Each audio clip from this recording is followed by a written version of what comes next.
terus dikembangkan. Lama-lama ini akan menjadi kata-kata yang biasa saja, yang untuk menunjukkan bahwa yang kafir-kafir itu ya di luar Islam, seperti kita ini. Orang kafir ini baru ada sekarang apa dari dulu?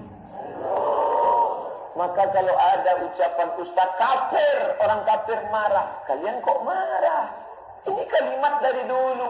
Jangan panggil kami kafir, panggil kami non-muslim. Loh, gimana nanti baca ayat? Qul ya ayyuhal non-muslim. Kafir kan dari dulu.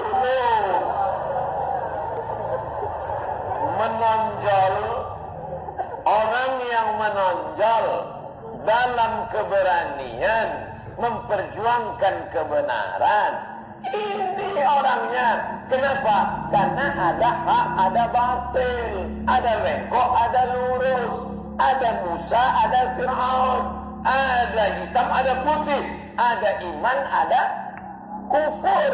Orangnya mukmin namanya kafir. Paham? Lagi ngomong, jangan ngafir-ngafirkan orang. Yang berhak mengkafirkan orang hanya Allah. Ya, ente ngaji di mana, Cebong? Quran aja bilang suruh ngomong kafir. Qul ya ayyuhal kafirun. Katakan hai orang-orang Islam sama orang-orang kafir. Orang-orang kafir. La a'budu ma ta'budun. Aku ini enggak menyembah Tuhan yang kau sembah. Wala antum abiduna ma a'bud. Kamu pun tidak menyembah Tuhan yang aku sembah. Paham? Di ujungnya lakum dinukum waliyadin. Kau sama kau agamamu lah kafir, aku sama aku agamaku.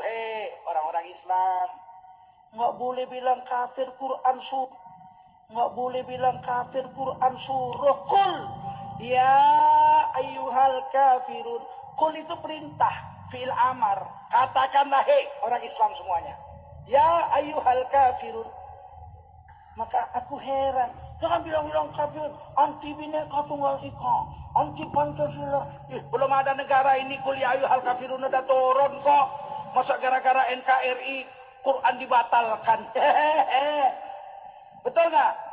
Padahal negara menjamin tiap-tiap warga negara untuk memeluk agama garis miring kepercayaan dan menjalankan agama garis miring kepercayaannya masing.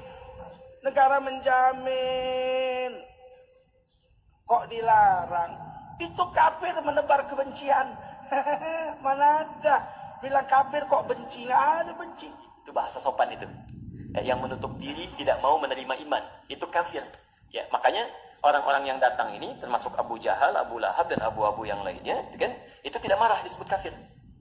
Karena mereka paham arti kafir itu dalam bahasa Arab. Mereka orang Arab fasih, paling mengerti bahasa Arab. Ya. Di kafir itu dalam bahasa Arab yang menutup diri, yang menghalangi dirinya, tidak mau menerima dakwah. Jelas ya? Jadi mereka pun mengakui, saya memang menutup diri, saya nggak mau terima dakwah kamu. Makanya oleh Quran disebut kafir. Yang menutup diri itu bahasa sopan sebetulnya dalam bahasa Arab. Ya, untuk menunjukkan bahwa Islam itu dengan bahasa yang lembut saat berdakwah, tidak mengatakan kamu ini ingkar iman, kamu begini, tidak. Anda yang masih tertutup, belum mau menerima risalah dakwah. Itu ayat itu. Coba bandingkan misalnya dengan istilah-istilah di tempat lain. Ya, ada yang menyebut domba, misalnya kan? Wah, domba yang tersesat ya. Menurunkan Anda statusnya dari manusia jadi domba. Kan jauh ya perbandingannya. Baik, Anda jadi orang Arab dulu disebut kafir nggak marah. Saya hanya ingin menerangkan sisi bahasa ya. Sisi bahasa. Anda yang masih menutup diri, kata Quran. Maaf ya, la a'budu ma ta'budun.